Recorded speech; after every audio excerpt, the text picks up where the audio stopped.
Welcome to the Creative Plane Podcast Network. Join us as we review our favorite RPGs, collectible card games, MMOs, video games, PC games, and bring up interesting topics and things that we'd like to share with everyone. Sit back and enjoy the show.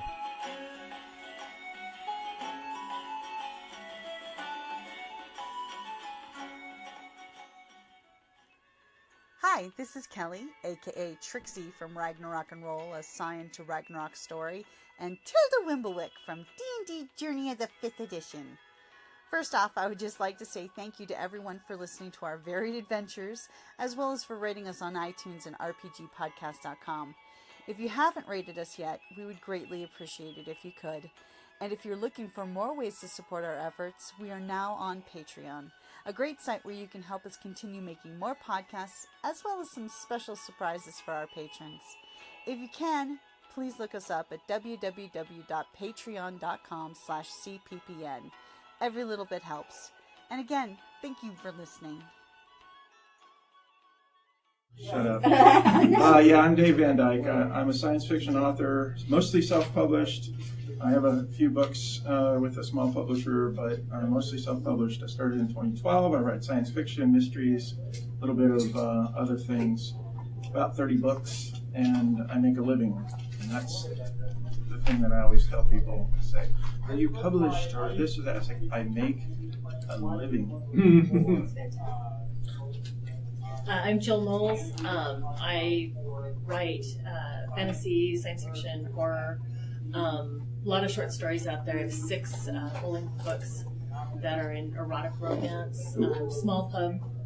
I'm working on a paranormal cozy mystery that I really want to take super mainstream. I've been doing this for a long time. I think my first book came out in 2008. And I forgot to bring my phone. I know, I was wondering if the publisher knows. I'm Erica Lewis, and I write a lot of different things. I started off in television, where I was working for about 15 years, and then moved over into comics and graphic novels. And my first novel from Tor Publishing, Tor Books, just came out in March. Called Game of Shadows. Thank you. Here. I'll grab tattoos. They made it's pretty cool. So that's my first novel, actually. I'm H. Paul Hunsinger. I write military science fiction / space opera with lots of blood, gore, and nuclear explosions. Sort of think master and commander in space with a healthy dose of Tom Clancy. My work is, I have the so-called Man of War trilogy that is published by 47 North Books. I also have a prequel to the trilogy that's self-published, and a sequel to the prequel that will be self-published coming out in the next couple of weeks. The first prequel is a novella. The second one is a short novel, actually.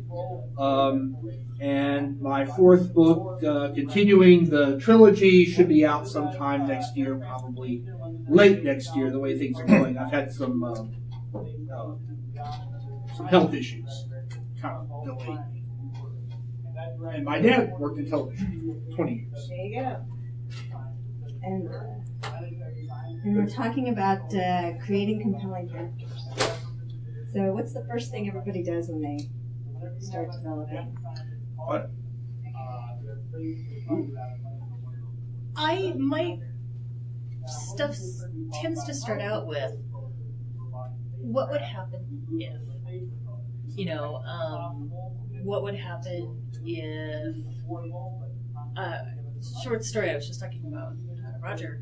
I have a short story that I'm playing with. I'm playing with an idea of doing a full-length novel, but I don't know if I can do it with this guy. Can I write a story about a person who is sexually attracted to children who will not ever act on it, but can I write from his point of view? And I did, and I think it's one of the best characters I've ever created. It's also the hardest thing I ever wrote. So here's a question. That what if, can I do this? Here's a question. We were talking about compelling characters, but that may not be a sympathetic character. Is there a difference? What would you say the difference is?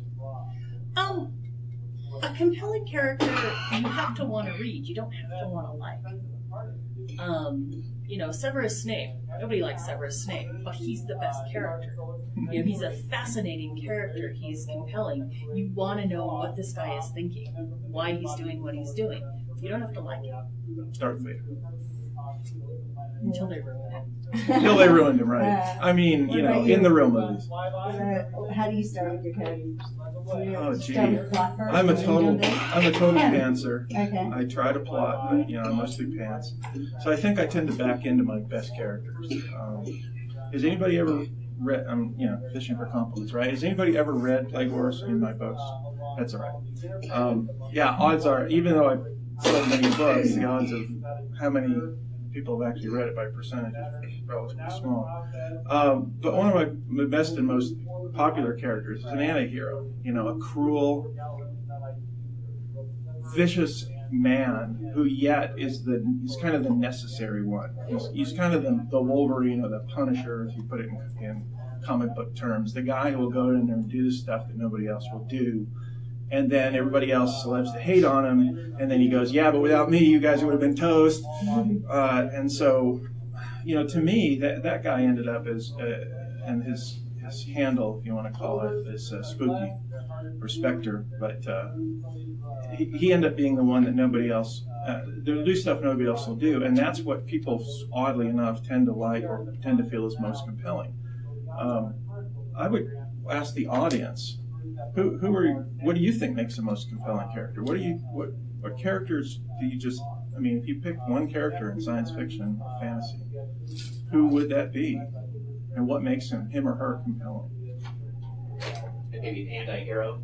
Yeah, anti-heroes. I think anti-heroes are really good at that. I think a good example of that is Iron Man. I was just thinking, Tony Stark is probably the most annoying, drunk. In the comics anyway. In the movies, but, he's probably the most anti-hero, and yet you're always rooting for Tony Stark, right?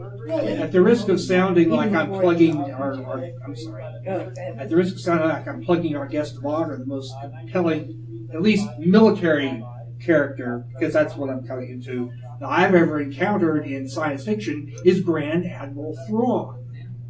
Because my son would agree with you. A, military genius. B, he looks at art. He looks at their art and then figures out how they're going to fight their battles. Just that connection. Where did he come up with that connection? And then the combination of he's so honorable and he's so evil. This he knows how to lead his men by, he promotes the people who do well, he punishes the people who do poorly, and yet he's as cold as ice. This swirl of brilliance and contradictions and moral ambiguity. What isn't interesting about it? I can't think of a single sentence written about Grand Admiral Thrawn that wasn't interesting. And I think one of the characters that really stood out to me was Hamilton in the musical, because my friend was talking about how, the actual historical figure, he did not like Hamilton because Hamilton did some pretty shifty things. Right. Well, yeah. But that's part of what makes him such a great character. And since the musical is based on Hamilton's actual life, it really stood out like good character, not necessarily great person. Yeah. Well, people are ambiguous. There's always an ambiguity to everyone. Even, I swear, Abraham Lincoln has got to have some evil bit of awful nastiness festering inside his soul somewhere. Ruthlessness, at least. At least. And he was a shitty father. At least. There's a moral ambiguity to everybody. You can't make you can't make your characters a Mary Sue. Yeah, everyone knows what Mary Sue is, right? Yeah. Okay, just making sure. I had someone in the last panel, a couple conventions ago didn't know what I was talking about, but there's got to be some moral ambiguity. There's got to be some conflict, some tension inside the character. There've got to be things inside the character that are at odds with other things inside the character. Not all conflicts are intra-character or inter-character. A lot of conflicts are also going to be inter-character. And, we're all a bundle of contradictions if you look at yourself honestly. So I think a compelling character has got to have contradictions that are, interestingly at war with one another somehow. So you can't just read the first 2 paragraphs about the guy and say, oh, well, I know what he's going to do next. Well, and the character also has to be relatable. I was thinking Hannibal Lecter. There's a classic. Hannibal Lecter as a character would not have been as popular as he was if he hadn't been able to make a connection with the Clarice Starling character. If that connection hadn't happened, he would have just been a stock bad guy. But because there was a connection there was a real connection there, whether you read the book or saw the movies, you could see it. It was there. It made him human. It made him somebody that you could relate to. As horrific as he was, as horrible as he was, dreadful, dreadful things. And he was the favorite character. Freaked Thomas Harris out that people liked this character. And so he tried to make Hannibal even worse, and with the book Hannibal, which is a sucky book. But it backfired on him because he continued to make that character interesting and relatable.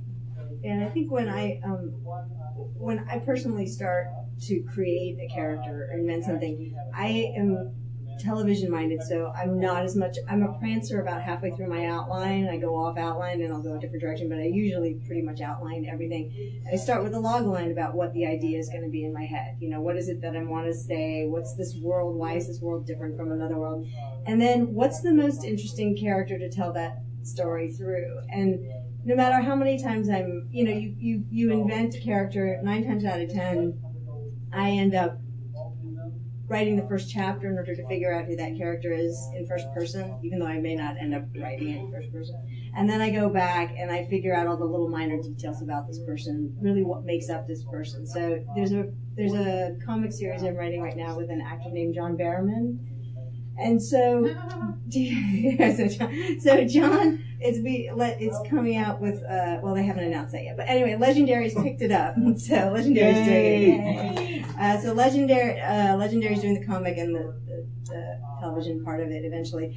But in it, it was funny because it was something for him to be in as he's starring in the comic because he's actually in that way. There's going to be his image.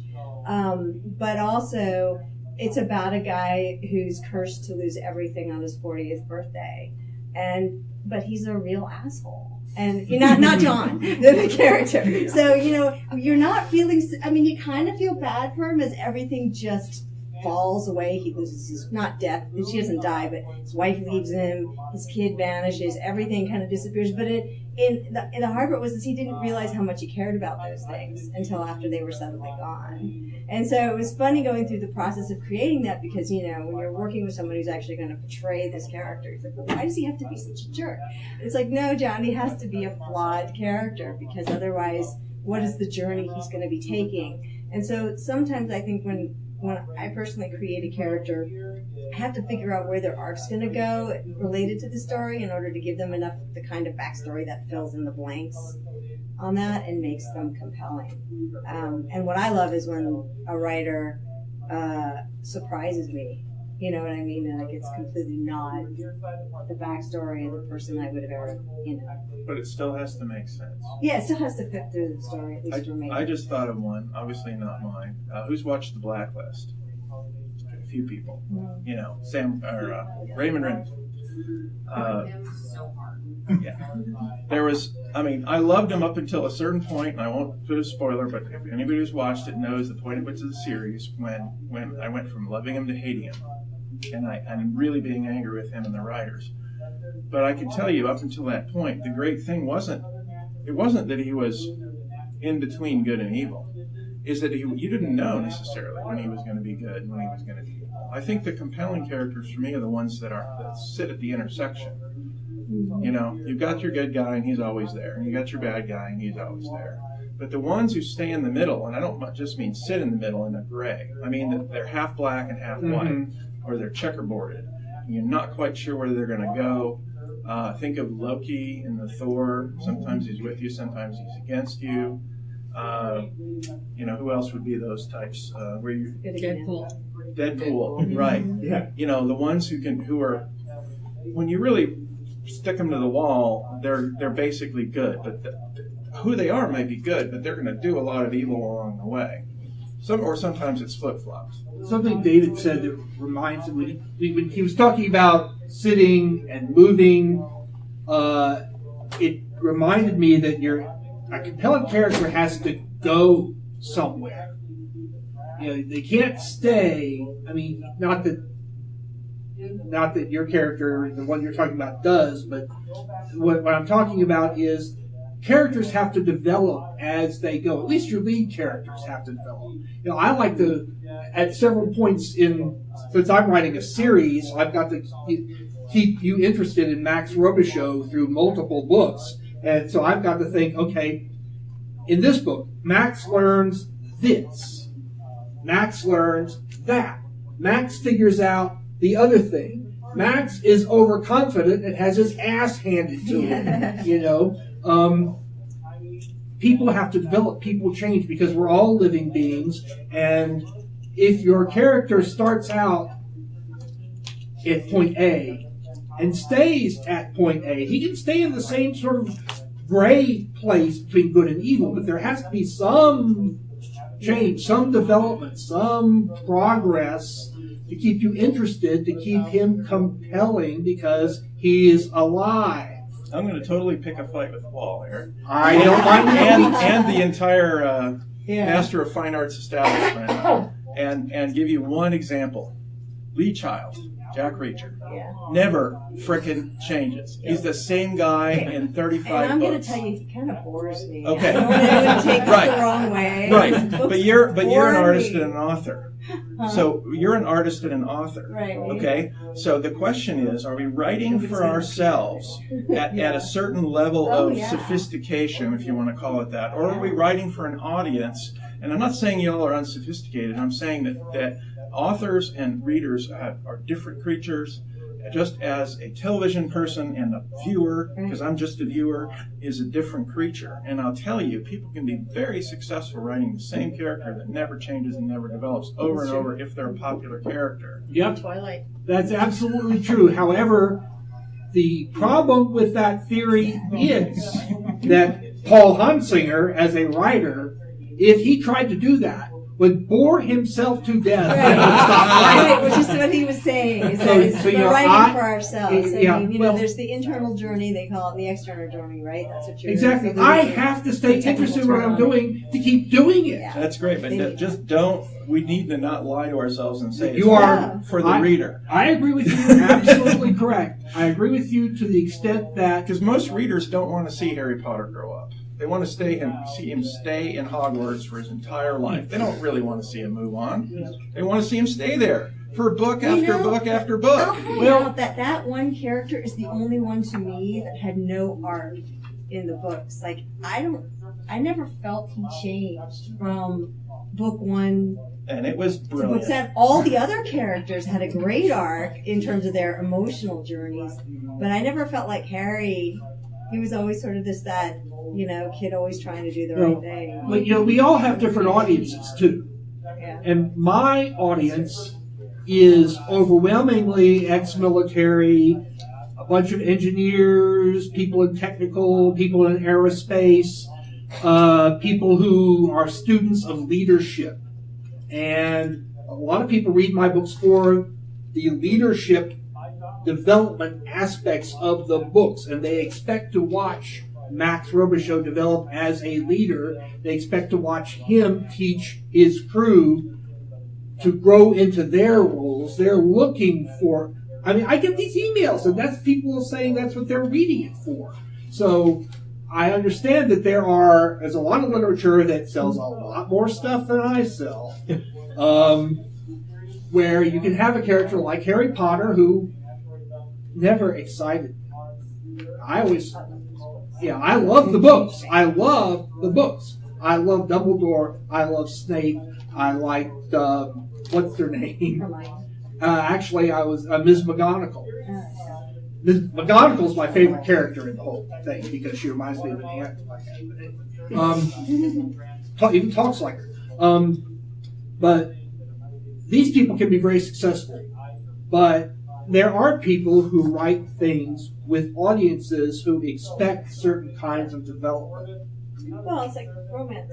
I mean, when you're writing, and I write YA crossover novels, so most of my stuff taps into both YA, even at the comic level, and adult. So it's much crossover.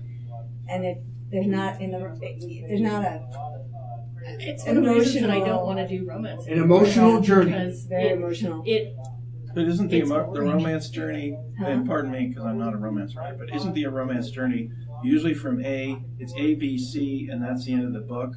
And the difficulty tends to be in series. How do you keep that going? Because you either have to switch partners, or you have to start over, or you have to split it into 3 books. I think the perfect example of that is something like Outlander, in terms of how you keep a romance going. I mean,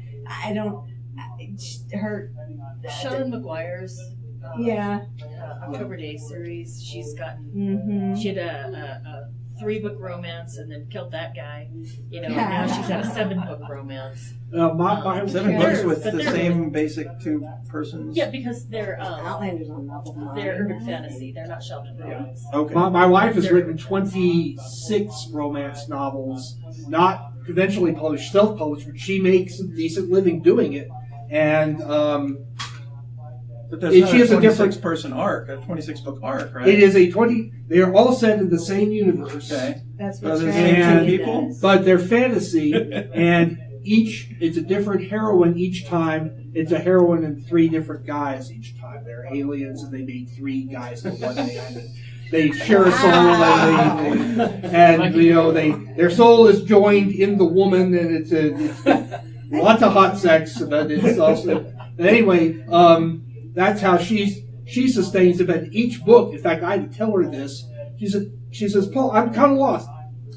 Kathy, remember, your book is about the emotional journey of your heroine, from discovery, through learning, through meeting her male set, to the or whatever. Yeah, to whatever, and then their conflicts, but her emotional journey, and you have to help the reader understand where she is emotionally at each point, and there's like 40 different points. She really, differentiates the whole thing. It's all very clear, but there's a progress. Have you guys read Sherilyn Kenyon's, like the Dark Hunter novels, or Chronicles of Nick, which is the spin-off YA series of hers? She does a similar thing where it's one universe and she's got a couple different series of these kinds of things. And especially in her early books, I'd say the deep dive into who these characters were in their backstory is what really makes her characters unforgettable. I mean, to the point where you're literally living with these characters and you're so inside their head, because she's usually these characters are 10,000 years old, right? And they're wandering around New Orleans, and you're like, oh, this is awesome, right? And they're funny, and they're eating beignets, and you're just totally in with them. But it's a lot of romance, is a big part of it, and action, which she does really well. But her books are really good examples for me when I started writing of characters that you could just like literally live and breathe. Because she details so much about them. Well, and romance gets a lot of unfair nastiness directed towards it. Oh God, it's just a romance. Well, you know what? Going into a romance, you're gonna have a happy ending. These people are gonna get together. If these characters aren't amazing, if they aren't detailed and real and and lovable and hateable, nobody's going to read that book. You don't read a romance for the story. Read it for the characters. So they're genre expectations. And but you have to create just really good characters, because the story is the same basic story, whether it's set in space or in the Old West or in the Regency era. You've got the same basic story. It's the characters that bring it to life. And so I think romance has some of the best characters you'll encounter. Yeah, I think so. They're well developed. Here's a question for you. How do you, when you guys are developing, and gals, are developing characters, how do you decide what they look like? I'm of the school of this minimum description school. And I know some people, and it's not right or wrong, it's just the way I look at it. Part of that is because I don't want to have to hit certain diversity marks. My books try to embrace everybody from every point of view and every race, creed, color, religion, but I don't want that to be a focus, and I don't want anybody to be able to criticize me on that basis. So I give people hints about what people are, but I leave that mostly to the imagination. And that's partly the political environment that we're in, and that's partly just a personal preference, because some of my favorite books are the ones that describe the least, give you the most imagination. But other people are different. Yeah.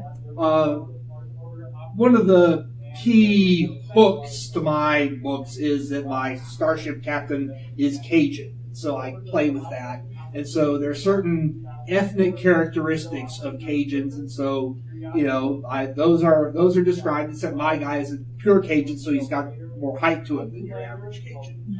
And then his sidekick has an Arabic-sounding name, and I mentioned that he's part Turkish and part Arabian and a little European mixed in, and that he could fit in on almost any planet. And that's so those things kind of dictated appearances.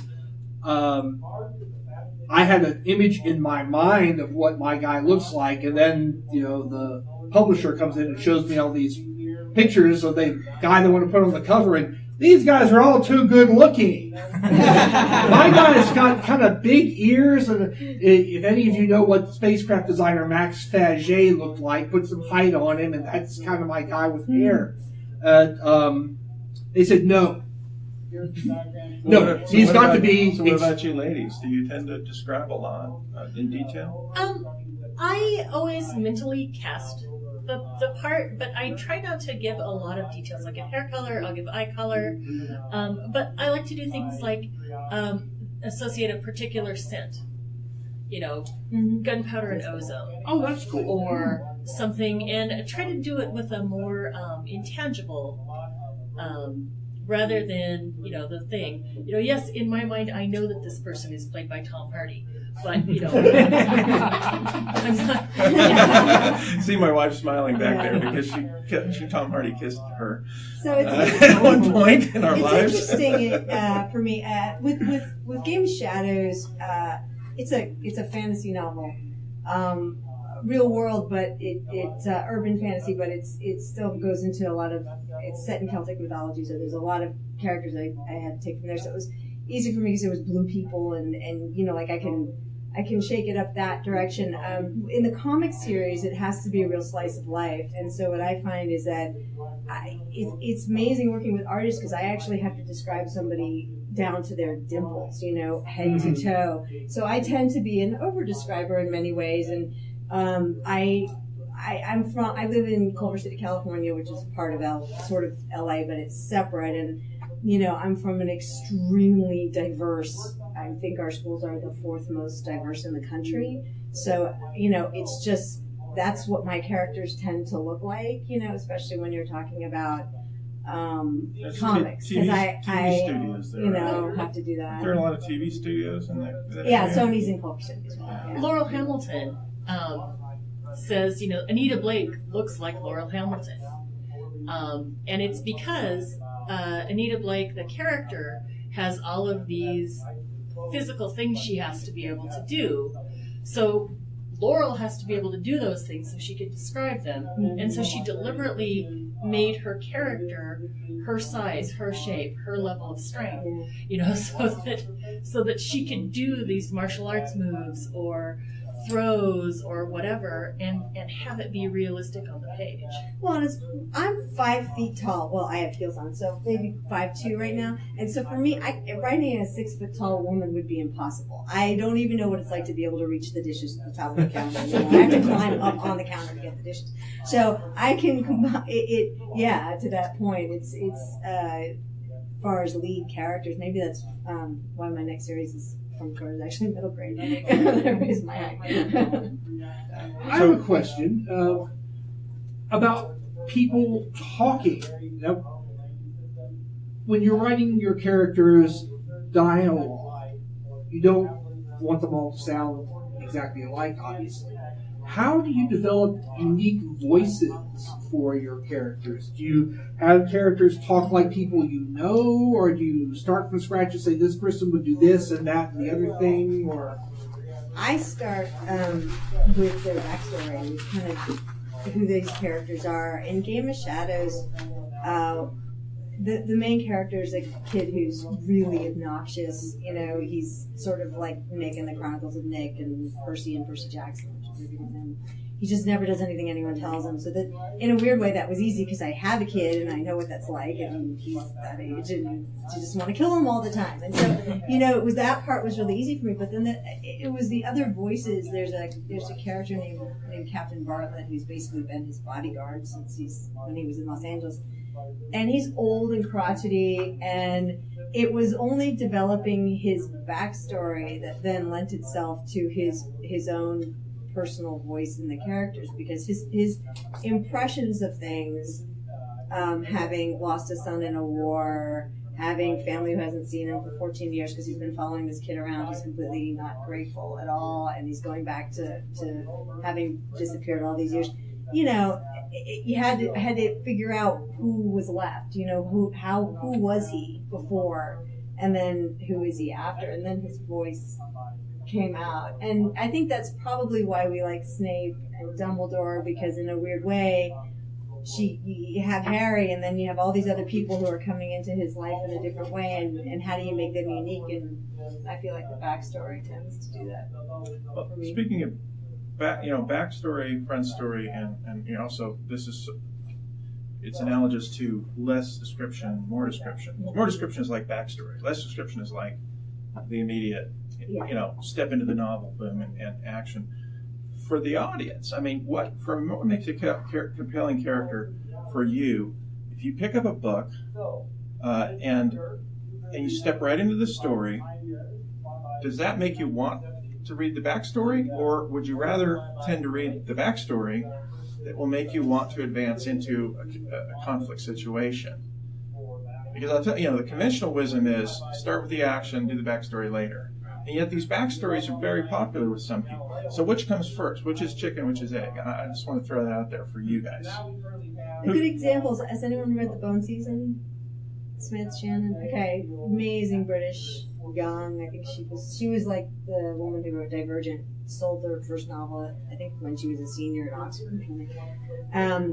I read the first, 5 pages of the book, and the entire thing is just about this character's backstory, which is a British way. A lot of the English writers, I don't know if it's all, like Scotland, UK, but it was fascinating because if I had done that, I would have gotten a note from my editor that would have been like, can't you just put this in later? Start the story already. But what do the readers think? That's what I wonder. Because I know what the conventional wisdom is what you're saying. Don't do it. What do you readers? I want to see who likes to jump right in, and who likes to see the 5 pages or 10 pages of development. I like the conflict or the bad situation, and then fall in love with the character along the journey, and then hopefully get some backstory of why the character's cool. That's what they do. Yeah. I think for me, it's the voice. I don't care what happens in the beginning. If I fall in love with the voice of the writer, they can take me anywhere. Something like Daughter of the Forest. Have you read that? No. Julia. Yeah, like somebody who's the beautiful prose, like incredible prose. Or even if it's just the guy you did, Christopher Moore. He's just so cheeky. He's funny. I'll go with him anywhere. From the second that the Emperor of San Francisco used his scepter to urinate against the dumpster, I was like, okay, I'll go with you anywhere because I've never seen this before. I'm with you, man. Oh. Yeah, I mean, it's just the voice and the cheekiness of it and the subversiveness of it. I'll go with that. One real quick note from a purely mercenary standpoint.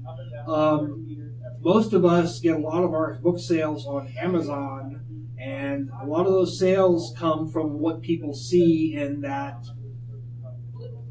blip, in that preview.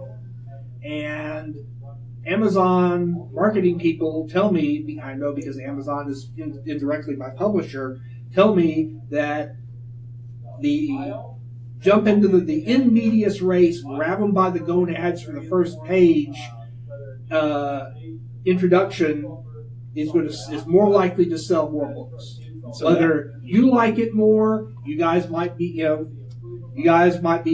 exceptions to the rule, but I will tell you statistically, that is where the money is for people like us. And that's what I tend to say is even though people say they love backstory, what they really mean is once they've fallen in love with the character, then they want more. They don't actually fall in love with the backstory, right? Yeah. Well, the what she said about the voice is true, where the author's voice is. But my disappointment in seeing something on Amazon or in book where you start off with this action scene.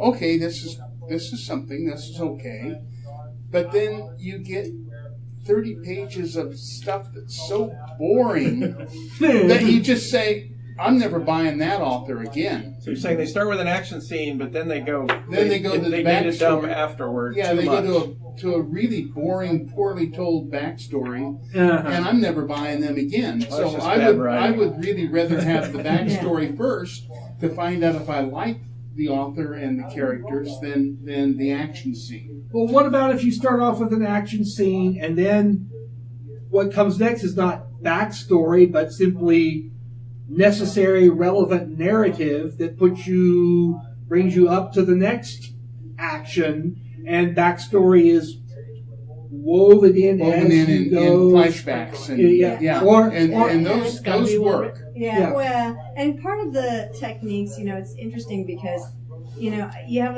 a little more word count, on adult novels, when you're writing for YA or middle grade, there's set limits to that, and you find yourself, and I think Rick Riordan's the genius of this, of really being concise in a sentence and putting, the adjectives really well placed and describing everything. So there's one sentence of describing a room as opposed to like a paragraph or 2 or 3 paragraphs. And when it comes to backstory, a lot of times just because I've been writing for younger people a lot, it's funny because there's the old school way where you'd pick up A Wrinkle in Time and there'd be 3 pages of backstory on something, and now it literally has to be woven into the conversation of what you're having because there's not enough time to tell that to just nobody's got the attention span. I mean, everybody's been watching too much TV and playing video games and watching YouTube. And there's a great British series.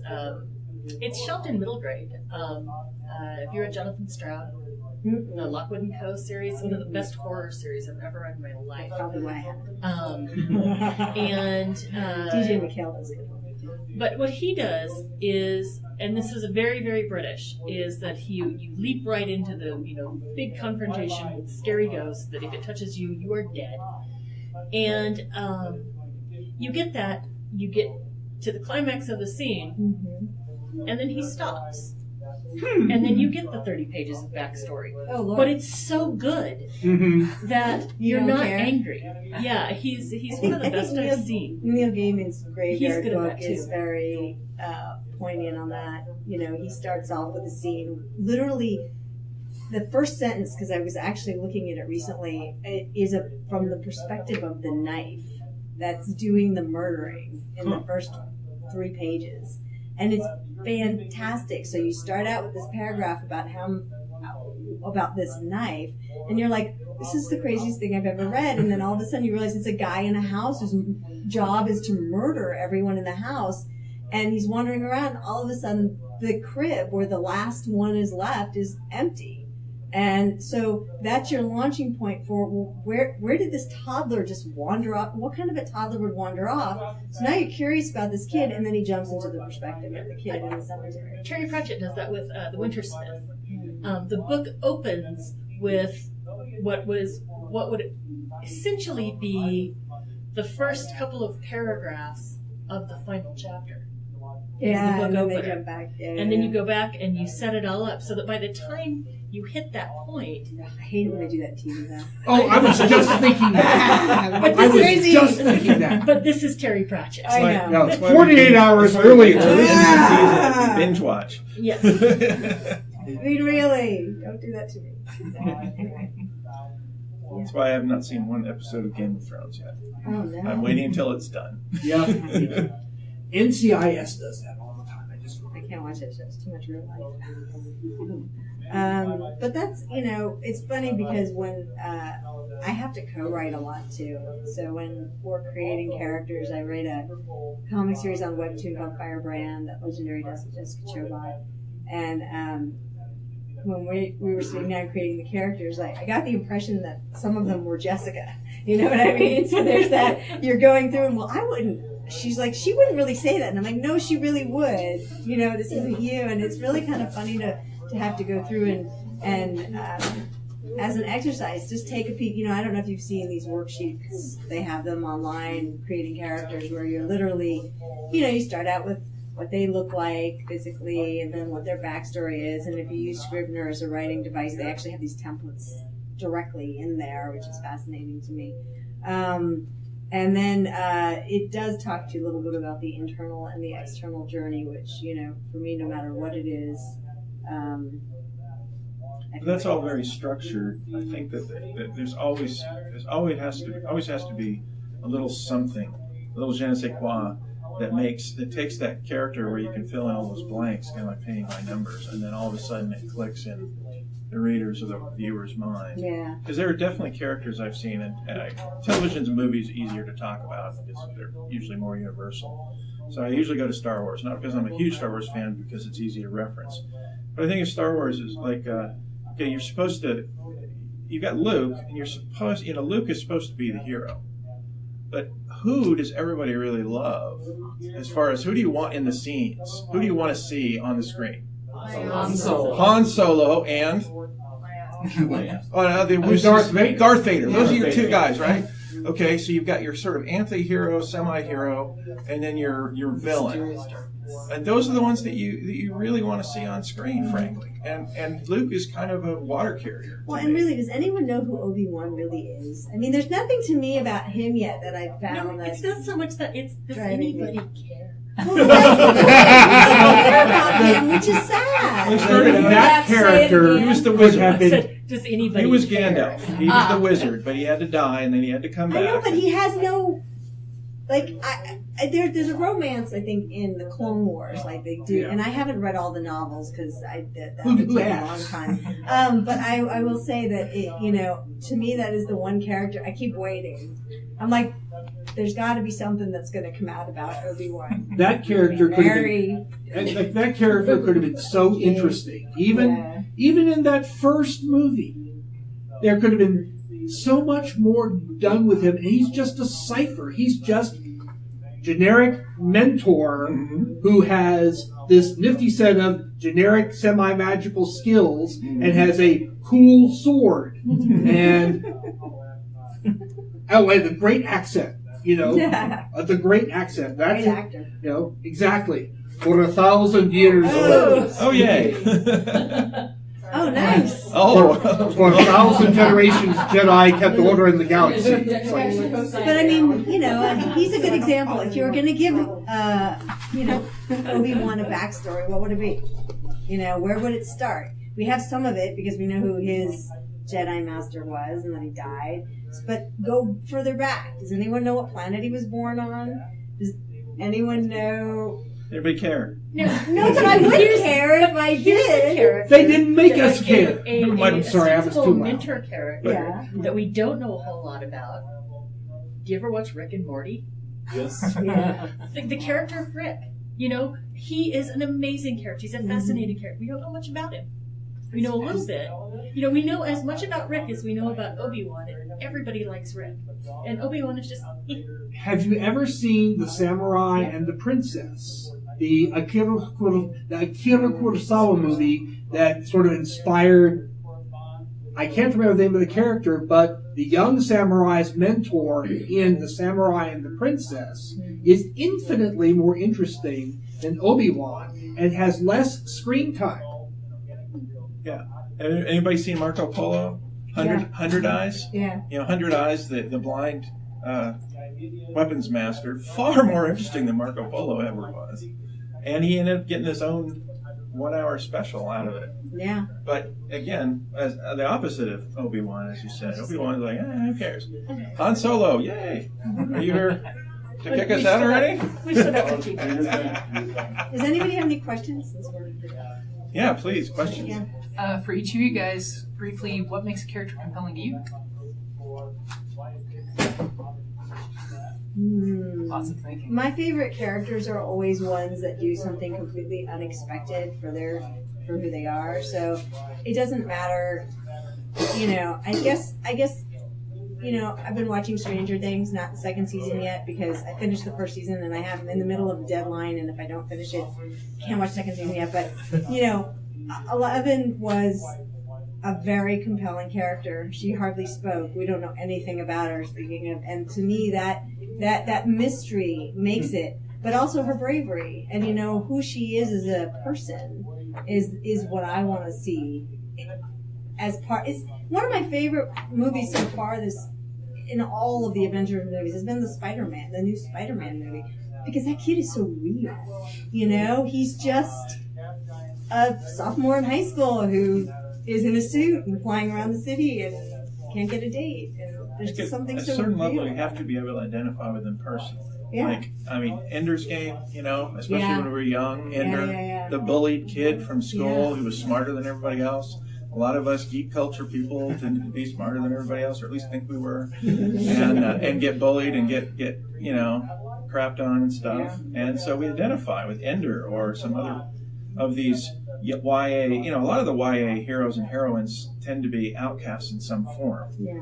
You know, One thing that does it for me, and in addition to these things, which really are very important, one thing that does it for me is every time I encounter that character, I learn something new about him or her, even if it's just they do something that says something about their character. And when they're done, I'm left wanting more. I still don't know that person as well as I want to know them, and I never will know that person as well as I want to know them. There's always more.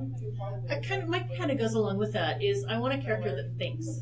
Yep. Amen. You know, I want a character that makes a decision and questions that decision. Did they do the right thing? Even if they know they did the right thing, maybe they did the only thing. And if they're not thinking about what's going on around them, I get bored. You know, I don't help. You know, wait, can I do that? What will happen if I do this? Okay, you know, I just killed this guy that I had to kill. Now I have to live with it. You know, and I want that. And there's a difference between thinker and a quiet character. Because it's funny. Quiet characters are very difficult, and to work with them, they're thinkers a lot of times, but to work with them as a protagonist, as your main character, is actually very difficult. Someone who just sort of like Jack Reacher notices everything as opposed to reacts, you know, a lot. It's hard to work with as a protagonist. I just read a series, and the main character, the POV character, had some jealousy issues and made some decisions, and you know, did some things that were really not okay. But because we were in her head, you know, you understand why she's doing the things she's doing. You understand where she's second guessing. You understand this.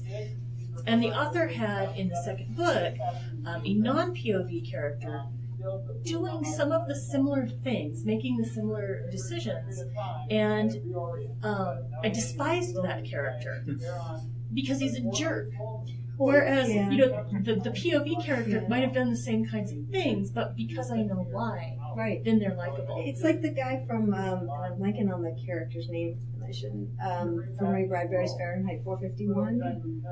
I mean, Montauk. yes, that character was burning, he was bad, you know, fundamentally bad when we meet him. We don't really know that yet about him. We don't know why it's going on. Or Clockwork Orange. But yeah, Yeah, what that guy. a transition, right? That they, you know, excuse me. But yeah,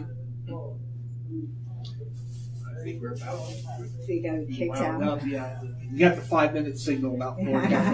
Oh, did we? I didn't even see it. Yeah, he opened the door and he held out 5, and I nodded back at him. You actually have 9 minutes before. Give him a couple more. According to Any other questions? According to the internet servers, which give you time for the TusCon clock. Yeah.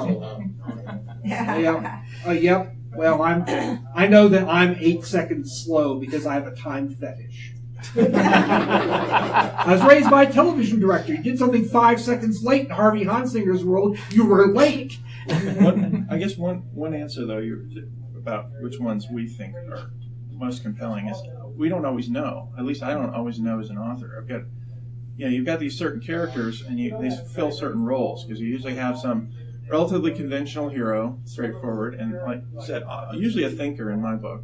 Thinkers are always good. Sherlock Holmes, there's your ultimate thinking, compelling character, and Watson is just there to record things.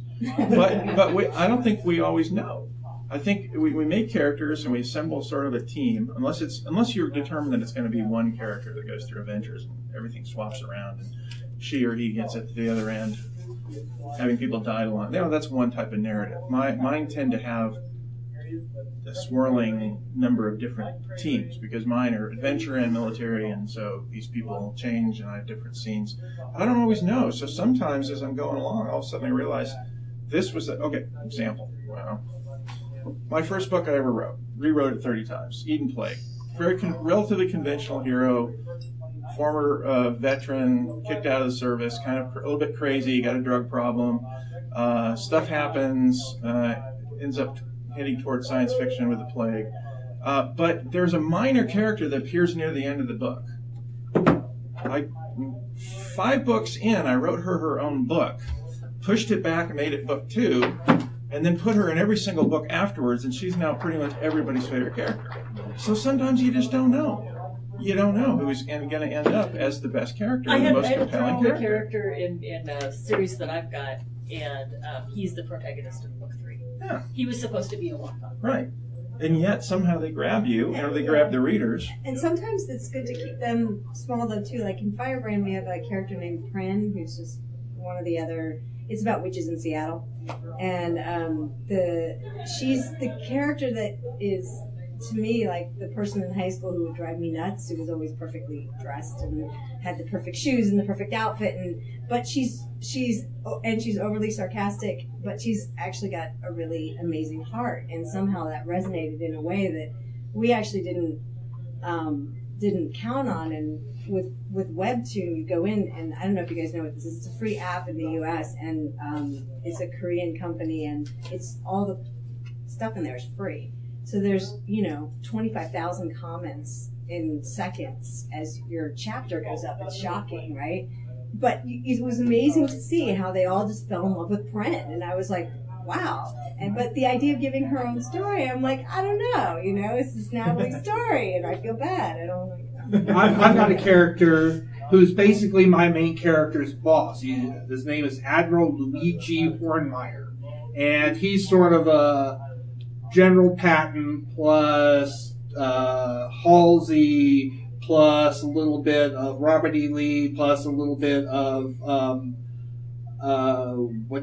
Curtis LeMay kind of rolled into one, and he's just supposed to be a bit character. And I get more mail about Admiral Hornmeyer because I get about all my other characters put together. He has this gift for cursing. You motherfucking pieces of... and it's funny.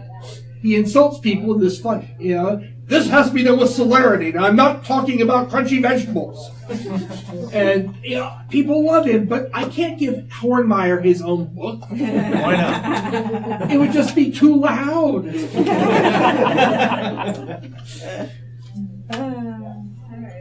Well, we should probably wrap it up. I think we should. Thank you so much. Thanks, guys. Thank you all.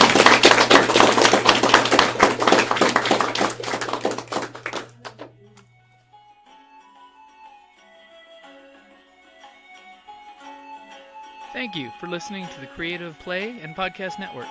And feel free to enjoy our other shows, such as D&D Journey of the 5th Edition and Scion Ragnarok and Roll, a Scion hero to Ragnarok story. Thank you for listening.